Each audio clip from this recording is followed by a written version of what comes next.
राधा रानी का तत्व जो है बहुत समझने के लिए तो पहले उसके क्वालिटी जो कौन बोल सकता है श्रीमती राधा रानी के ऊपर और चर्चा जो कौन कर सकता है उसके लिए ये 6 चीजें चाहिए।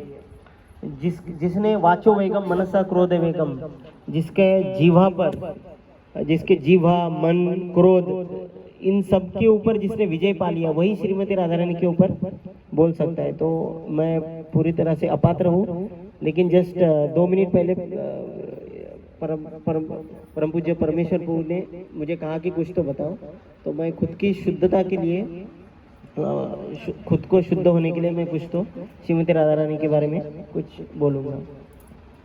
तो पहली चीज़ है कि श्रीमती राधा रानी के बारे में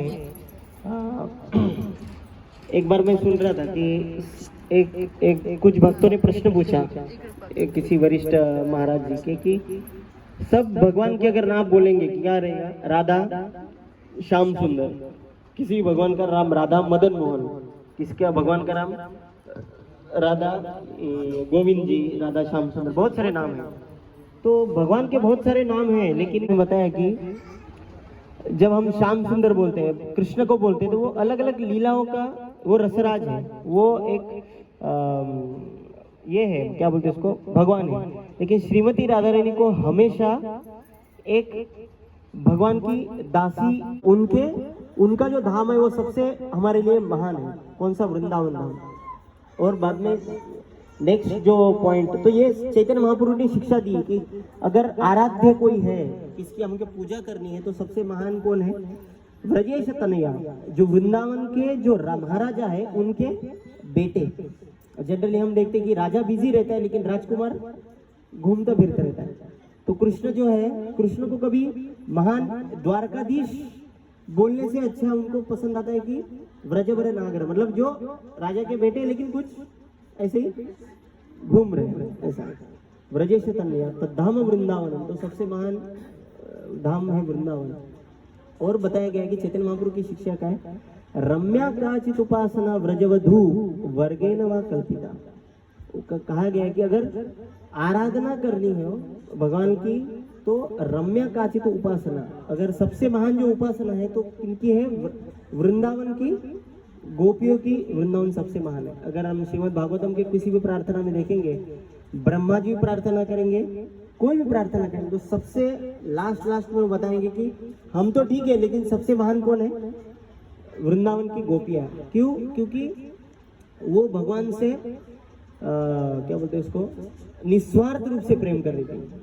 हम जनरली किसी से प्रेम करते हैं क्योंकि हम उनसे कुछ तो आनंद मिलता है, लेकिन जब वृंदावन के व्रजवासी जो प्रेम करते हैं वो किसी निरपेक्ष भाव से करते हैं। जैसा एक बार कृष्ण को बहुत सिर दुखने लगा था, तो सिर दुखने लगा तो सबने पूछा, नारद मुनि ने पूछा कि हे भगवान आपका सिर दुख रहा है तो सिर मतलब दुखना कम कैसे होगा? तो कृष्ण ने बोला कि अगर मेरे मस्तक पे मेरे किसी भक्त के धूली पड़ गई तो ही मेरा सिर दुखना बंद हो जाएगा। तो नारद मुनि गए सब बहुत भक्तों के पास के कि कृष्ण का सिर दुख रहा है, क्या आप आपकी चरण धूली देंगे? तो सब भक्त बोले, अरे भगवान के सिर पे अगर हमारी चरण धूली देंगे तो हम तो नरक चले जाएंगे, हम कैसे देंगे? तो सबने मना कर दिया। लेकिन जब वृंदावन में वो आए तो वृंदावन के जो ब्रजवासी को बोला गया कि कृष्ण का सिर दुख रहा है तो अपने चरण धूली चाहिए, वो फटाक से अपना चरण धूली देके लेके नारद मुनि को दे रहे थे। नारद मुनि ने कहा, आपको पता है आप अपनी चरण धूली दे रहे हो कृष्ण के ऊपर, वो तो परमेश्वर है, अगर उनके आपकी चरणों की धूल उनके सिर पर जाएगी तो आपको तो नरक में जाना पड़ेगा।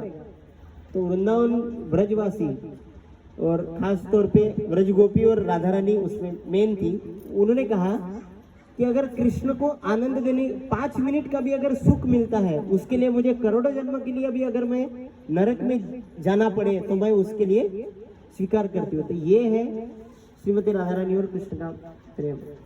तो श्रीमती राधा रानी का प्राकट्य तो आपको सबको अभी हर साल पता ही रहेगा कि वृषभानु महाराज और कीर्तिदा, कीर्तिदा माता, इन दोनों को बहुत सालों से पुत्र नहीं हो रहा था, तो उन्होंने पूजा की, तो आखिर में उनको एक स्वर्ण कमल के बीच में राधा रानी का टोकरी मिला था, मतलब राधा रानी मिली थी। तो राधा रानी का जन्म के बाद में राधा रानी ने कुछ आंख नहीं खोली, मतलब किसी से, मतलब ऐसा मुंह भी रोए भी नहीं, कुछ भी नहीं। राधा रानी का सब पूरे अवयव जो है पूरे बंद थे, मतलब ऐसा लग रहा था कि ये जो बच्ची है ये क्या है, गूंगी है, बहरी है, अंधी है, सब कुछ है, ऐसा लग रहा था। तो 15 दिन हो गए, कुछ हुआ नहीं। तो बाद में क्या हुआ, किसी ने तो वृषभानु महाराज को बताया।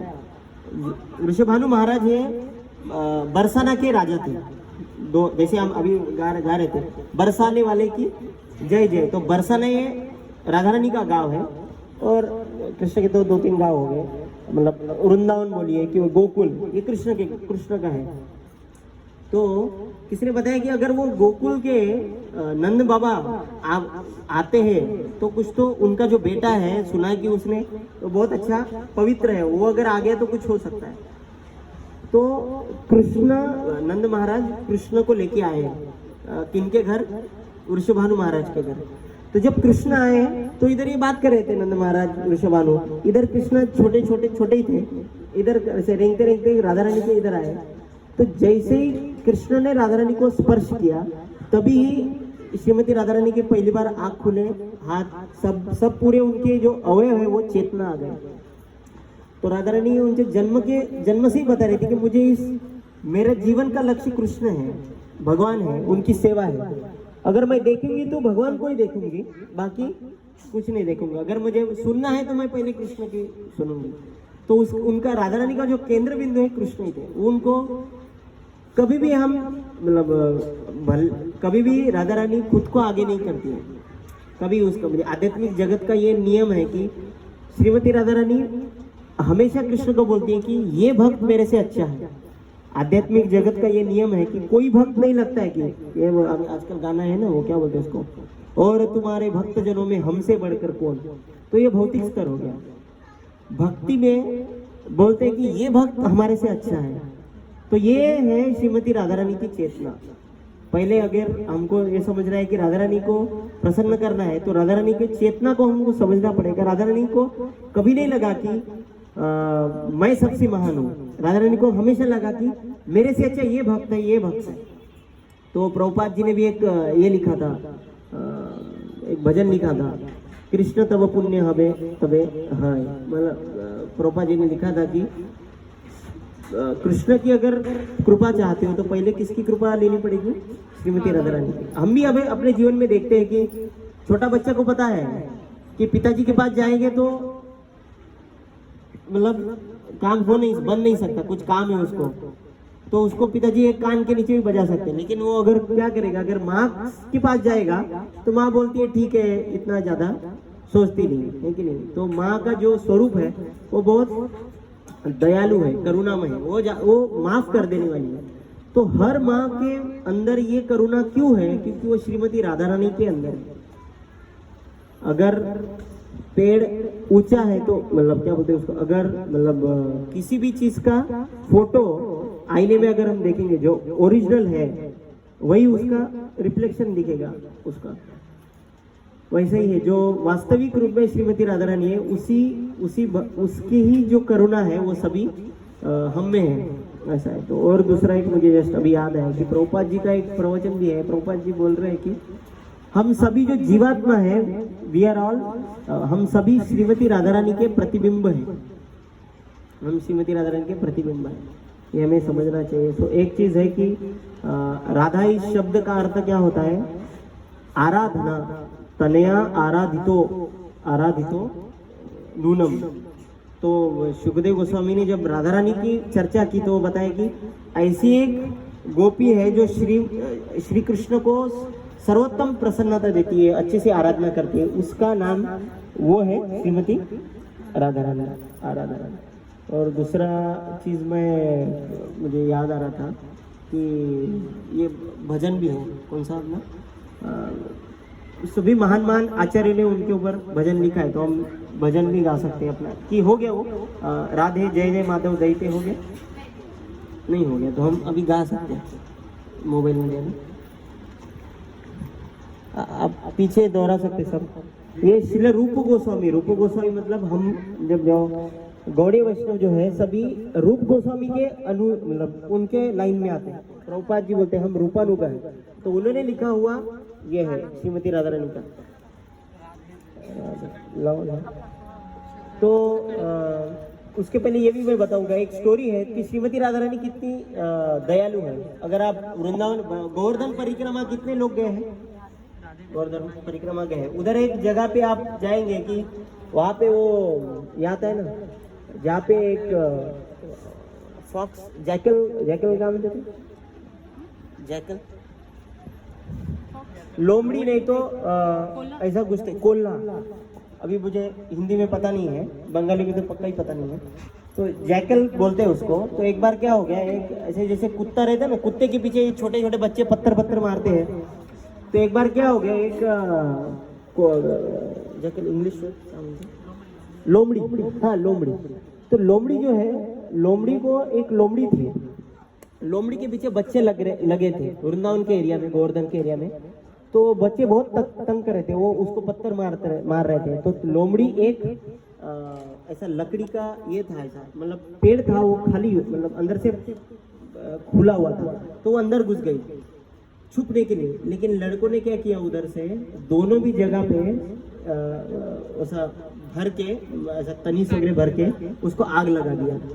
तो अभी अंदर लोमड़ी तो बहुत ये करने लगी, तो उतने में वो चिल्लाने लगी जोर जोर से। उधर से राधा रानी और उनकी सखिया जा रही थी, तो राधा रानी ने कहा कि देखो, ललिता जी को भेजा कि देखो कौन है। तो ललिता जी गई और देखा उन्होंने कि ऐसा बच्चे कर रहे थे। ललिता जी ने सभी बच्चों को भगाया और उन्होंने आग बुझाई और वो लोमड़ी को राधा रानी के पास लेके आए। तो जैसे ही फिर राधा रानी ने वो लोमड़ी को स्पर्श किया, तो वो लोमड़ी डायरेक्ट एक स्त्री के ऊपर, स्त्री के रूप में परिवर्तन हो गया उनका, और बाद में वो नित्य रूप से श्रीमती राधा रानी की एक पार्षद बन गई, सखी हो गई। तो आचार्यगण ये बोलते हैं कि सबसे जो क्या बोलते हैं उसको, पतित के पतित कोई है, उसको भी अगर श्रीमती राधा रानी की कृपा मिल गई तो उनको डायरेक्ट बहुत वरिष्ठ रूप में आ जाती है। तो श्रीमती राधा रानी की कृपा है। तो हमें श्रीमती राधा रानी के सामने जाने के आगे हमेशा हम खुद के जो हम ये कमियां है वो ढूंढना चाहिए कि मुझ में कैसा क्रोध है, काम है, मत्सर है। और दूसरा चीज श्रीमती राधा रानी को क्या चाहिए, दास्य भाव। मतलब अगर कोई बोलेगा कि मैं कृष्ण का भक्त हूँ, अगर कोई बोलेगा कि श्रीमती राधा रानी का भी भक्त हूँ, दास हूँ, वो अपना परंपरा नहीं है, उसको आगे नहीं लेते हैं। जो बोलेगा कि मैं श्रीमती राधा रानी के भक्त का, दास, तो जितने बार दास लगाएंगे उसका उतना आगे। हमको मेरे को याद आया जस्ट, हमको बताते कि राधा रानी की कृपा कैसी मिलती है। पहले बोलते कि चलो सब जन लाइन में लोगों को प्रसाद मिलेगा, तो सब जन लाइन करे, सब जन गर्दी करते ना, मैं पहले ऐसे सबको लाइन में कृपा बांटने के लिए लाइन में खड़े करते हैं। और जब लाइन हो गई तो बोलते कि अभी कृपा बांटना किधर से चालू होगा, लास्ट से। तो जो भक्त ऐसा कहता है कि मैं आगे और बाकी भक्तों को पीछे, उसको राधा रानी की कृपा नहीं मिलती है। और ईर्ष्या भाव से तो नहीं हो सकता कि इससे अच्छा मैं हूँ, इससे अच्छा मैं ये कर सकता हूँ। ऐसा है तो राधा रानी बोलती कि सबसे अच्छा तू है, तो मेरे पास क्यों आ रही है, ये है। तो इस विषय में बहुत मेरे को याद है कि श्रीमती राधा रानी के मतलब मैं जो कुछ भी सुना मैं गुरु महाराज से कि राधा रानी का मतलब ये है। दूसरा चीज सेवा भाव। श्रीमती राधा रानी कभी भी ऐश्वर्य भाव में नहीं रहती, मतलब कि मैं अधिपति हूँ, जबकि वही मेन है राधे वृंदावनेश्वरी, वृंदावन के वो ईश्वरी है। लेकिन वो कभी भी इस भाव में नहीं रहते कि मैं, वो सदा सेवा के भाव में रहते, सेवा भाव। तो राधा रानी भक्ति मतलब सेवा का भाव, ऐसा झालं मिळालं। राधे देते जय माधव ना, राधे नहीं ना, ठीक है ठीक है ठीक है।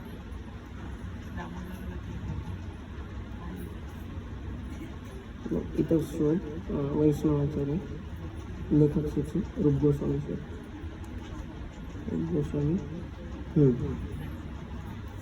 तो इस भजन श्रीपाद रूप गोस्वामी ने लिखा है, बहुत महान ग्रंथ महान आचार्य है। तो पहली लाइन है, राधे जय जय माधव दयिते। दयिते मतलब जो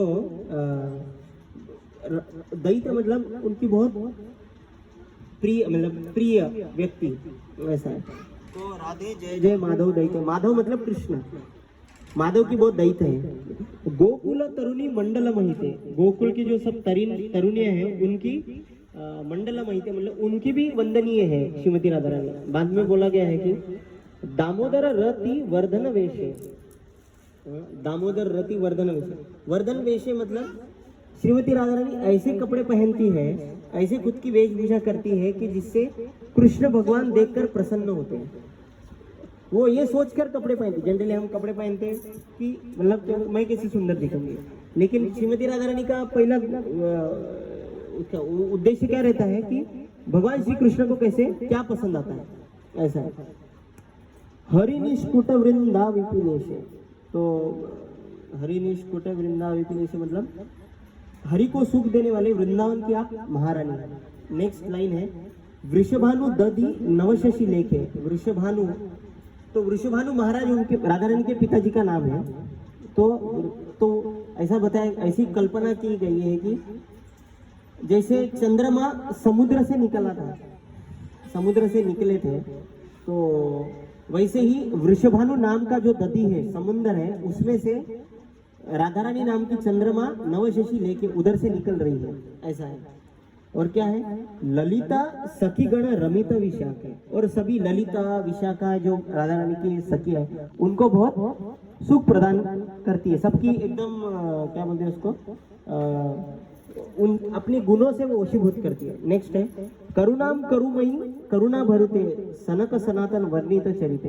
तो श्रीमती राधा रानी जो है वो करुणा की, करुणाम करुमयी करुणा भरिते जो है उनका पूर्ण स्वरूप ही करुणा है। करुणा मतलब दया, राधा रानी दया से ही बनी हुई। करुणाम करुमयी करुणा भरिते सनक सनातन वर्णित चरिते, ऐसा। तो अभी हम गाएंगे भजन। राधे जय जय माधव दयिते, गोकुल तरुण मंडल महिते। राधे जय जय माधव दयिते, गोकुल तरुण मंडल महिते। राधे जय जय माधव दयिते, गोकुल तरुण मंडल महिते। राधे जय जय माधव दयिते, गोकुल तरुणी मंडल महिते। दामोदर रति वर्धन वेशे, हरि निष्कुट वृंदा विपिनेशे। दामोदर रति वर्धन वेशे, हरि निष्कुट वृंदा विपिनेशे। राधे जय जय माधव दयिते, गोकुल तरुणी मंडल महिते। राधे जय जय माधव दयिते, गोकुल तरुणी मंडल महिते। वृषभानुदादि नवशशि लेखे, ललिता सखी गण रमित विशाखे। वृषभानुदादि नवशशि लेखे, ललिता सखी गण रमित विशाखे। वृषभानुदादि नवशशि लेखे, ललिता सखी गण रमित विशाखे। नवशशि लेखे, ललिता सखी गण रमित विशाखे। राधे जय जय माधव दयिते, गोकुल तरुणी मंडल महिते। राधे जय जय माधव दयिते, गोकुल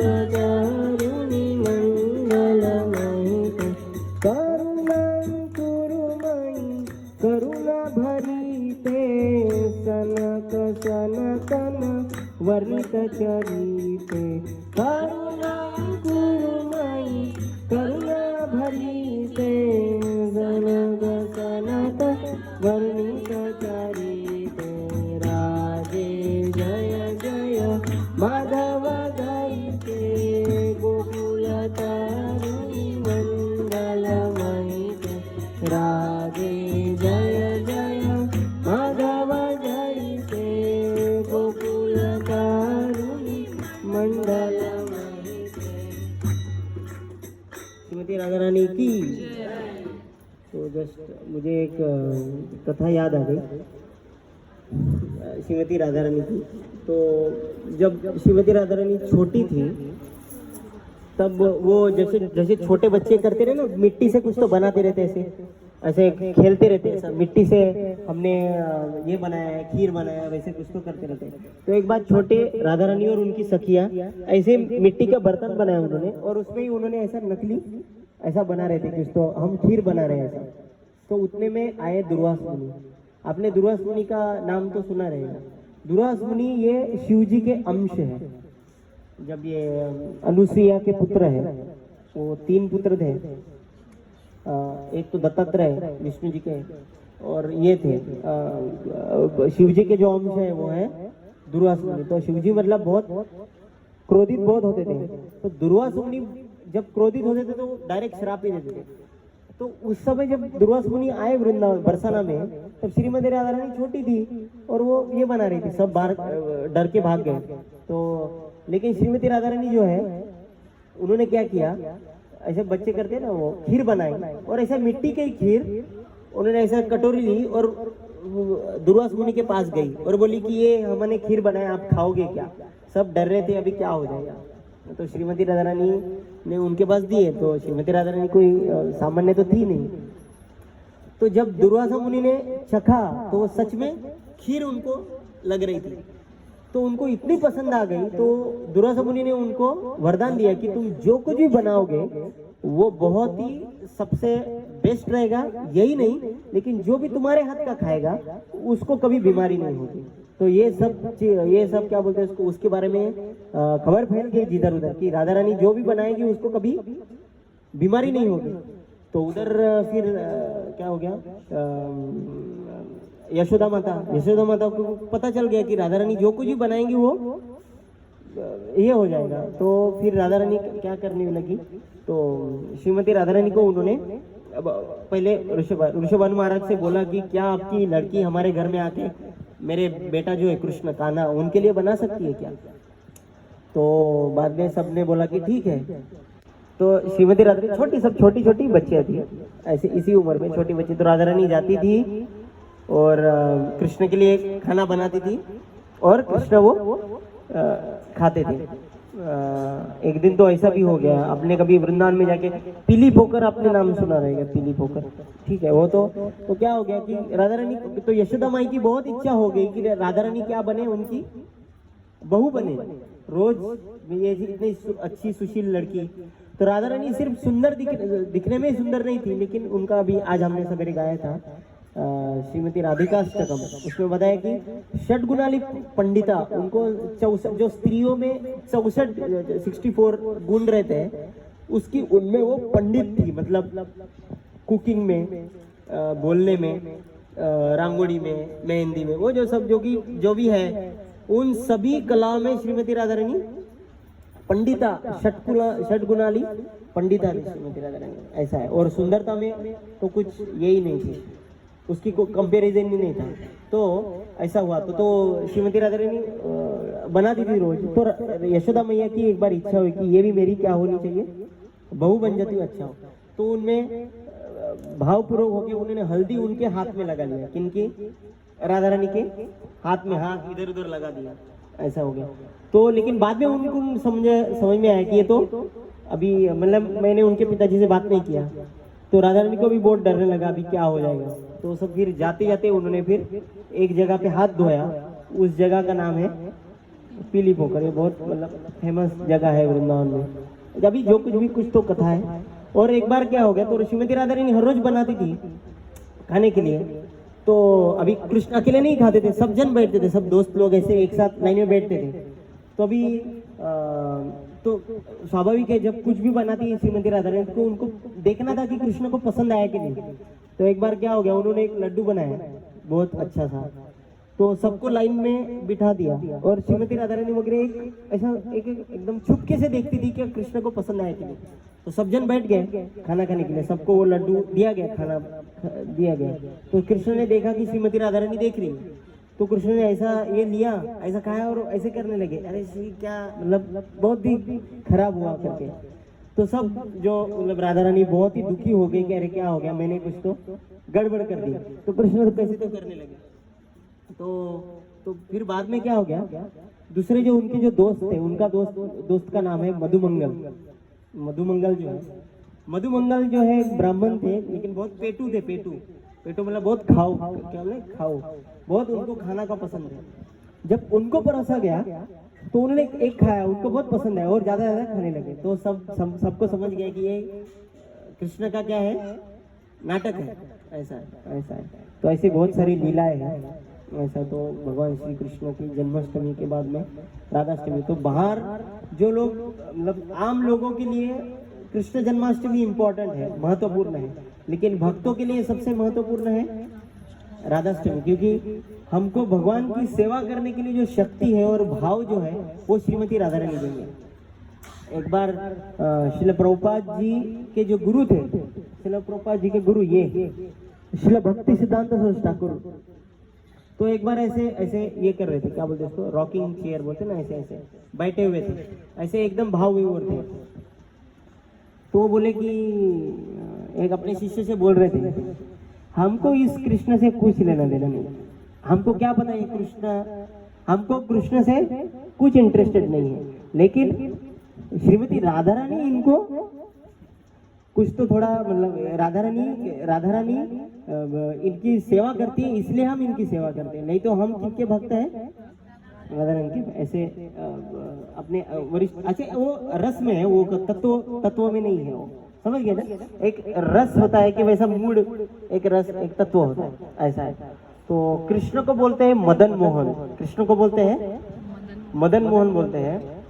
क्यों बोलते हैं, क्योंकि मदन मतलब जो हमको कुछ चीज का जो आकर्षण होता है वो क्यों होता है, क्योंकि इस एक ब्रह्मांड में एक मदन होता है। सिर्फ एक ब्रह्मांड में कितना मदन होता है, एक मदन, और एक मदन की इतनी शक्ति है कि सभी जीवों को बांध के रख सकता है कि ये इससे आकर्षित, वो उससे आकर्षित। तो आकर्षण कराने की शक्ति उसमें है, मदन में है। तो वो खुद ही बहुत सुंदर है। तो उसने सोचा कि ये कौन है, कृष्ण। तो एक बार उसने क्या सोचा कि कृष्ण को वो आकर्षित करेगा। तो कृष्ण एक बार बांसुरी बजा रहे थे, तो दूर से एक जगह है, उसको मदन टेर बोलते, ऐसा है जगह, एक जगह है वृंदावन में, वहां पे मदन आके उसका बाण है, क्या बोलते उसको, बाण, बरोबर, बाण के आगे फूल रहता है, फूलों का सब रहता है वो। तो तीर उसने कृष्ण के ऊपर चलाने के लिए ऐसा भी, लेकिन अभी बाण मारना हो तो पहले तो देखना तो पड़ेगा ना किसके ऊपर बाण मारना है। तो उसने जब कृष्ण को देखा तो ऐसा मोहित हो गया कि वो मूर्छित पड़ गया। क्या हो गया, वो मूर्छित पड़ गया। क्योंकि अभी जैसे प्रभु जी गा रहे थे वो ब्रह्म संहिता में, क्या है, कंदर्प कोटि कमनीय विशेष शोभम गोविंदमादि पुरुष। तो उसमें बताया कि कंदर्प मतलब मदन, तो कोटि, तो एक मदन के जैसे कृष्ण एक मदन के जैसे सुंदर नहीं है। कितने मदन के सुंदर है, कोटि, एक मदन पूर्ण विश्व को पकड़ता है। और कृष्ण कितने, कंदर्प कोटि कमनीय विशेष शोभा, कोटि कंदर्प जब खड़े रह जाएंगे उनकी जो सुंदरता है वो एक कृष्ण में है। इसलिए कृष्ण का नाम क्या है, मदन मोहन। कृष्ण का अगर आप वृंदावन में जाएंगे सबसे बड़ा जो मंदिर दिखेगा आपको, ऐसा ऊंचा सा ऊंचा,